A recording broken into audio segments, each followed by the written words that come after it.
NAB نے خورشید شاہ کو آمدن سے زائد اثاثہ جات کیس میں 18 ستمبر 2019 کو اسلام آباد سے گرفتار کیا تھا۔ نیب کی جانب سے خورشید شاہ سمیت 18 افراد پر 1 ارب 30 کروڑ روپے سے زائد اثاثے بنانے کا الزام عائد کیا گیا ہے۔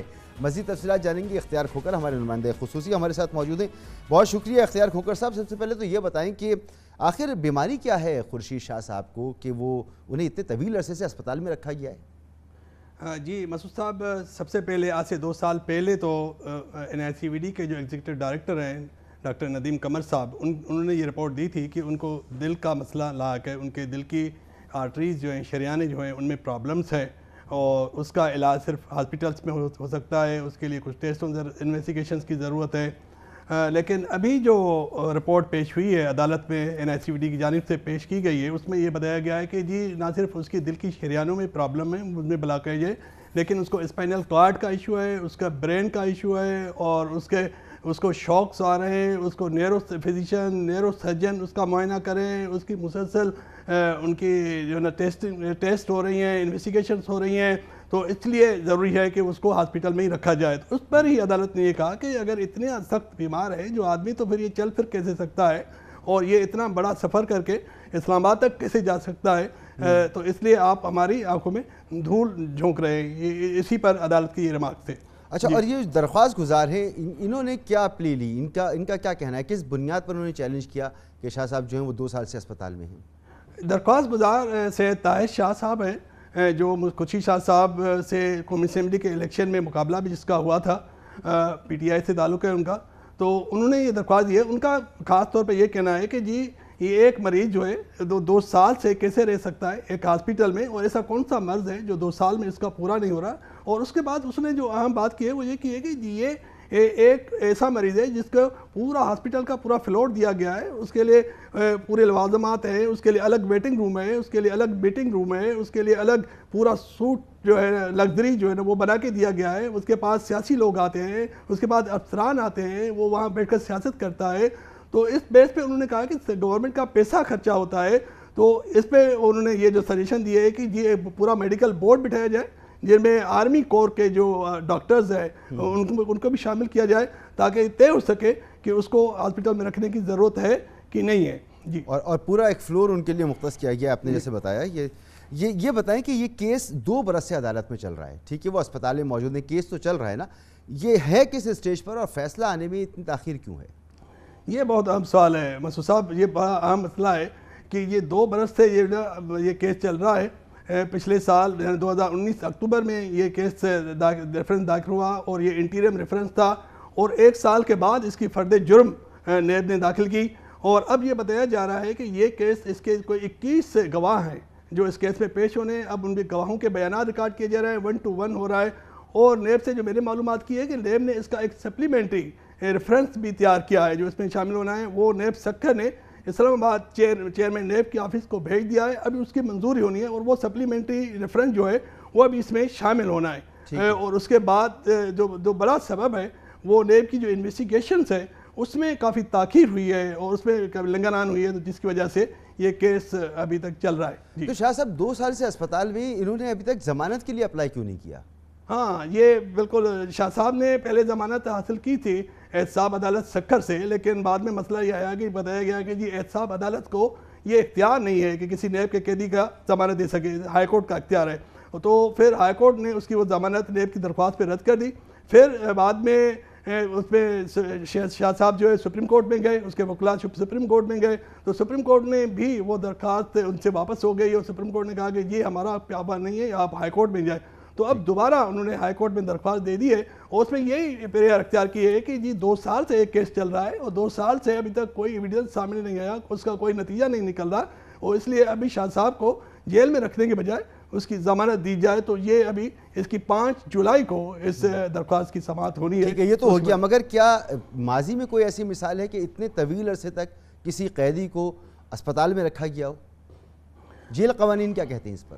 جی، جیل قوانین تو مسعود صاحب دیکھیں نا، جیل قوانین میں تو میں نے جو معلومات حاصل کی ہے اس میں تو یہ کلیئر ہے کہ جیل قوانین میں کوئی مطلب اوپن ہے کہ اگر کوئی آدمی بیمار ہے اور کورٹ اور اس کا جو میڈیکل بورڈ ہے وہ اس کی سجیشن کرتی ہے، وہ اس کی ریکمنڈیشن کرتی ہے، تو وہ رہ سکتا ہے. اس میں کوئی بار نہیں ہے, کوئی ٹائم بار نہیں ہے کہ اس عرصے کے. لیکن جو آپ نے سوال کیا کہ اور کوئی مثالیں, تو بازی میں ایسی کوئی مثال نہیں ملتی کہ اتنی طویل عرصے سے کوئی قیدی ہاسپٹل میں رہا ہو. ہاں ایک قیدی ہے جو سندھ حکومت نے جس کے اس کے گھر کو سب جیل قرار دے کر پچھلے 2 سال سے یعنی نومبر 2019 سے اس کے گھر پہ DHA میں اس کو رکھا ہوا ہے. وہ نیب کا قیدی ہے, پاکستان پیپل پارٹی کا MP ہے, بابل بھائیو.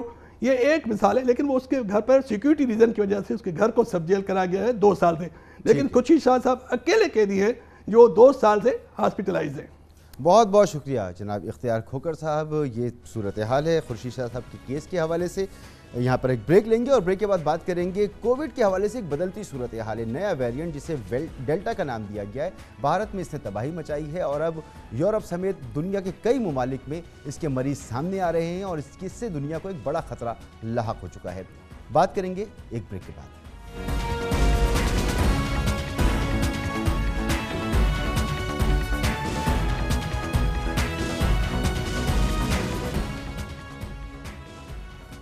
کرونا کی انتہائی متعدد قسم ڈیلٹا نے یورپ کو اپنی لپیٹ میں لے لیا ہے. چند مہینے پہلے پھیلنے والا ڈیلٹا ویریئنٹ اب برطانیہ کے طول و عرض میں پایا جاتا ہے. حالانکہ برطانیہ میں ویکسینیشن کی شرح قابل اطمینان ہے. 27 جون تک برطانیہ کی کم از کم 2/3 آبادی کو کرونا ویکسین کی 1 ڈوز لگ چکی تھی, جبکہ 48% آبادی مکمل ویکسینیٹ ہو چکی تھی. 1 جولائی کو برطانیہ میں 27,556 کیسز رپورٹ ہوئے, جبکہ گزشتہ ہفتے کے دوران کل 1,44,000 نئے کیسز سامنے آئے. پچھلے ہفتے یہ تعداد 84,000 رہی. یہ بات بھی سامنے آئی ہے کہ 7 سے 23 جون کے درمیان رپورٹ ہونے والے کیسز میں 95% ڈیلٹا ویریئنٹ کے کیسز تھے. اسپین نے برطانیہ سے آنے والے شہریوں کے لیے لازمی PCR ٹیسٹ کی شرط عائد کر دی ہے, کیونکہ گزشتہ ہفتے کے دوران اسپین میں کیسز کی شرح میں تیزی سے اضافہ ہوا ہے. 28 جون سے یومیہ 10,000 سے زائد کیسز رپورٹ کیے جا رہے ہیں, جبکہ مئی میں برطانوی سیاحوں کی واپسی کا خیر مقدم کرنے والے پہلے بھی یورپی ملک پرتگال نے بھی اتوار سے مکمل ویکسینیشن کا ثبوت پیش نہ کرنے والے برطانوی شہریوں پر قرنطینہ کی پابندی عائد کر دی ہے, جس کی بڑی وجہ پرتگال کے علاقے لسبن میں 70% کیسز میں ڈیلٹا ویریئنٹ کی تشخیص ہے. پرتگال کے دارالحکومت کچھ اسٹورز اور ریسٹورنٹس کے اوقات کار میں بھی وہاں تبدیلی کر دی گئی ہے, جبکہ ویکنڈ پر تو بڑی تعداد میں سفر پر بھی پابندی لگا دی گئی ہے. روس میں بھی خطرہ بڑھتا جا رہا ہے, جہاں صرف 15% آبادی نے اب تک ویکسین کی 1 ڈوز لگوائی ہے. روس میں 1 جولائی کو ریکارڈ کرونا ہلاکتوں کا سلسلہ جو تھا وہ مسلسل 4تھے روز بھی جاری رہا اور 600 تقریباً 79 اموات ہوئی وہاں پر, اور 25 جون کے بعد روس میں یومیہ 20,000 سے زائد کیسز رپورٹ ہو رہے ہیں. دنیا کو ایک بار پھر کرونا سے خطرہ لاحق ہے اور اس پر ہم مزید بات کریں گے. ہمارے ساتھ موجود ہیں ڈاکٹر سلمان شاہد صاحب, consultant national health services UK. سر بہت بہت شکریہ آپ کا. ڈاکٹر صاحب, یہ نیا ویریئنٹ ڈیلٹا یہ تو لگتا ہے جیسے کہ دوبارہ سے کرونا کا ایک ریوائیو ہو رہا ہے, جیسے پہلی لہر تھی ایک دوبارہ سے دنیا خطرے کی زد پر آ گئی ہے. کتنا خطرناک ہے یہ دنیا بھر کے لیے؟ جی بہت شکریہ, thank you very much. Unfortunately delta variant پچھلے الفا ویریئنٹ اور دوسرے جو ویریئنٹس ہم نے دیکھے ہیں اس کے مقابلے میں کافی تیزی سے پھیل رہا ہے, اور جس کی مثال UK میں ہم نے دیکھی ہے. آلدو ہم کافی تیزی سے ویکسینیشن کر رہے ہیں, تقریباً ہم نے 85% of our population is already being vaccinated with the first dose, اور تقریباً 65% جو ہے وہ سیکنڈ ڈوز ان کو لگ چکی ہے. ایشو یہ تھا کہ جب یہ انڈیا سے ویریئنٹ اسٹارٹ ہوا ہے مارچ اپریل کے ٹائم پہ, تو اس ٹائم پہ UK میں کافی انڈین ہماری کمیونٹی ہے جو کہ فریلی موو کرتے رہے اور آتے رہے, اور کچھ خاص علاقے ہیں نارتھ ویسٹ آف انگلینڈ جو کہ بولٹن کا اور مینچسٹر ریجن ہے اور ریڈفورڈ ریجن ہے, وہاں پہ یہ وائرس جو ہے وہ پھیل چکا تھا. اور ایشو یہ ہوتا ہے وائرس کے بارے میں کہ اگر ایک دفعہ یہ پینیٹریٹ کر جائے تو اس کی ملٹیپلیکیشن کافی فاسٹ ہوتی ہے.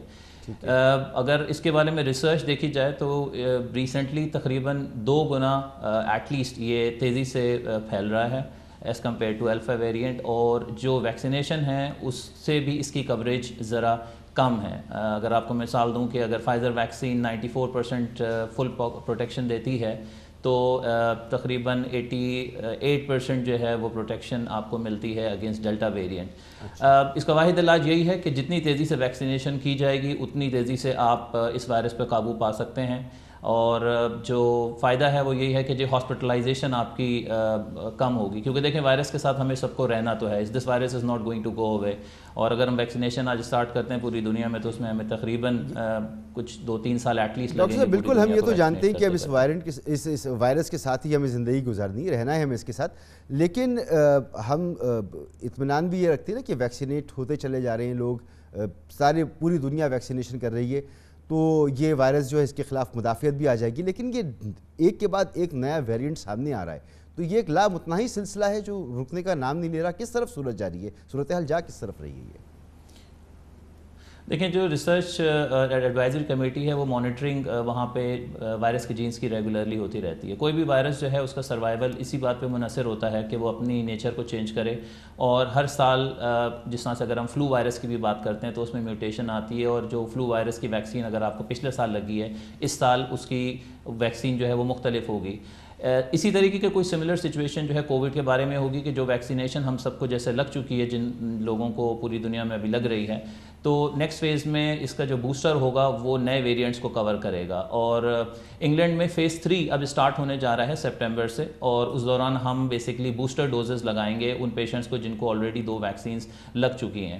آئیڈیلی سچویشن میں جو مینوفیکچرنگ کمپنیز ہیں یعنی فائزر، ایسٹرازینیکا، جنسن اور باقی جو نئی ویکسینز آ رہی ہیں وہ اس چیز کو فوکس کر رہی ہیں کہ ویریئنٹس اس سے کور ہو سکیں، تاکہ یہ کہ آن گوئنگ بیسس کے اوپر جب اگر وائرس میں کوئی نیچر آئے تو ہم اس کو ٹیپ ان کر سکیں۔ اسی کا یہی ایک واحد اس کا علاج ہے، اور ہمارا آبجیکٹو بیسکلی یہ ہے کہ جی وائرس اگر آپ کو ہو تو ویکسینیشن کے بعد اس کی سیویرٹی کم ہوگی اور ہاسپٹلائزیشن نہیں ہوگی، جو ہمیں بیسکلی ڈیتھ ریٹس کو کم کرنا ہے، یہی ہمارا آبجیکٹو ہے۔ یعنی ہر سال جو ہے وہ مختلف قسم کی ویکسین ہوگی، اور اگر کسی نے ویکسین اپنے آپ کو کرا لیا ہے تو اسے ایسا نہیں ہے کہ ایک بار ویکسین کرا لیا تو بس ختم، بار بار اسے ہو سکتا ہے ویکسین اپنے آپ کو کروانا پڑے، ویکسینیٹ ہونا پڑے۔ یہ بات کی جو ویریئنٹ آئے ہیں فرسٹ لیئر کے بعد، اور خاص طور پہ یہ ویکسینیشن کے بعد جو ویریئنٹ آ رہے ہیں، ہم دیکھ رہے ہیں کہ اسپریڈ تو تیزی سے کر رہی ہیں، لیکن یہ اتنے لیتھل نہیں ہے، ہاسپٹلائزیشن اس میں کم ہے اور اس میں شرح اموات بھی کم ہے، اس کی کیا وجہ ہے؟ دیکھیں وائرس کی نیچر پہ ڈیپینڈ کرتا ہے۔ ابھی اللہ کا شکر ہے کہ جو ویریئنٹس ہمارے پاس ابھی ایمرج ہوئے ہیں، ڈیلٹا یا ڈیلٹا پلس ویریئنٹ بھی اب آ گیا ہے، تو اس کی ریپلیکیشن فاسٹ ہے۔ انفارچونیٹلی انڈیا میں تو ہم نے اس کی صحیح وائرلنس دیکھی ہے کہ کتنے وہاں پہ ڈیتھس ہوئی ہیں، لیکن جن کو ویکسینیشن ہو گئی ہے وہ بیسکلی اس کی سیویرٹی سے بچے ہوئے ہیں کہ اور ان کی ہاسپٹلائزیشن یا ڈیتھ ریٹس کم ہیں۔ تو اس پروگرام کے توسط سے میں تمام لوگوں کو جو پاکستان میں بھی لوگ دیکھ رہے ہیں ان کو یہی مشورہ دوں گا کہ دیکھیں کوئی بھی ویکسین اویلیبل ہے پاکستان میں، کائنڈلی ویکسینیشن لگوائیں، کیونکہ یہ ویکسین جو ہے وہ آپ ینگ ہوں گے لیکن جو آپ کے گھر میں بڑے بوڑھے حضرات ہیں، مرد خواتین ہیں، وہ بیسکلی اس کی سیویرٹی سے ان کو پریشانی ہو سکتی ہے، ہاسپٹلائزیشن ہو سکتی ہے، ڈیتھس ہو سکتی ہے، اور یہی ہم سب لوگوں کا آبجیکٹو ہونا چاہیے کہ ہم مل کے اس کے اوپر کس طریقے سے قابو پا سکتے ہیں۔ اچھا، کیا یہ بھی ممکن ہے ڈاکٹر صاحب کہ آنے والے وقت میں کوئی ایسی ویکسین اویلیبل ہو جو 100% امیون کر سکے اس وائرس کے خلاف انسان کو؟ ممکن ہے ایسا؟